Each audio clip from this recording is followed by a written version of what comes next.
All right, action. It all happened so fast. 1 minute, it was the Passover, and the next, I was hearing rumors of a trial, beatings, false accusations. They put a crown of thorns on his head and led him away like a lamb for sacrifice. I sat there, looking up at him, hanging there, dying, and I just kept thinking about my sweet little baby in the manger. I came to him at night, and he spoke to me about truth, not being afraid of the day, not being afraid of the light.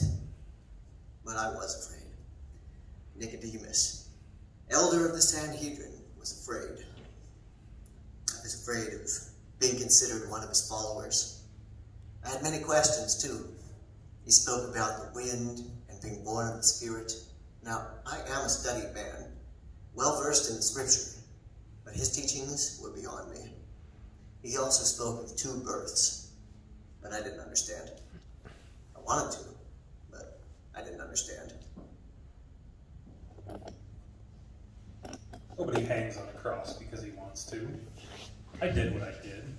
I'm not proud of it. I'm not going to make some excuse for it. It just happened. And I got caught.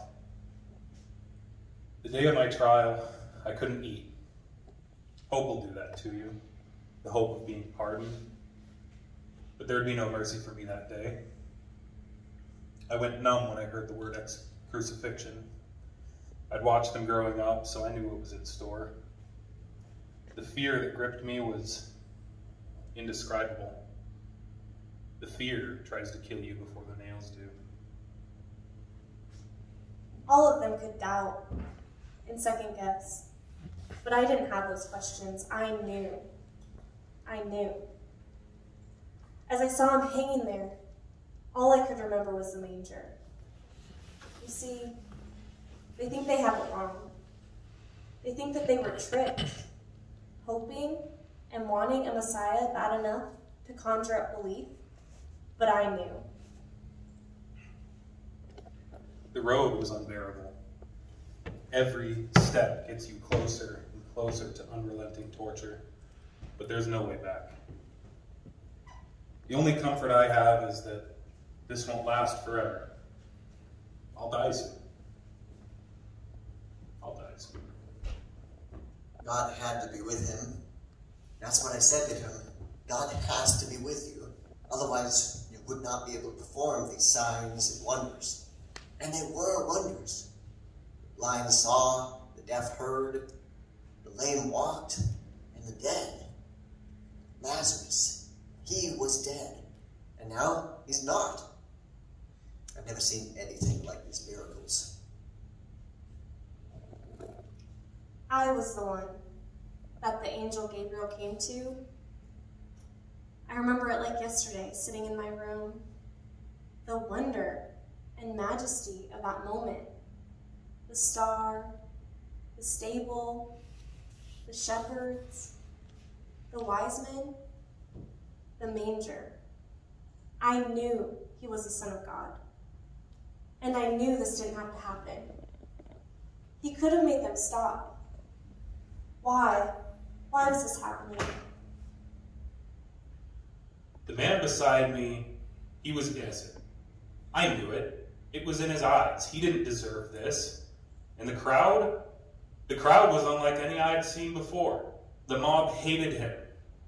They spit and they cursed and they mocked, but he didn't even try to defend himself. All he said was, "Father, forgive them." He was the Son of God. That baby that I held was the Son of God. And I knew that if Jesus could forgive those men that nailed him to that cross, he could forgive me too. Jesus, remember me. When it was over, I didn't know what to think. My colleagues, fellow teachers, my friends felt that this was necessary. They felt that a great good had been accomplished. That first night that I met him, he said that truth doesn't need to be afraid of the daylight. But here at the end, I was ashamed of my fear. I believed that he had spoken the truth, and I wanted to honor him. So Joseph and I poured the spices on his body, and we buried him. 5 minutes. Good. Dun, dun, dun. Or if you pull your mic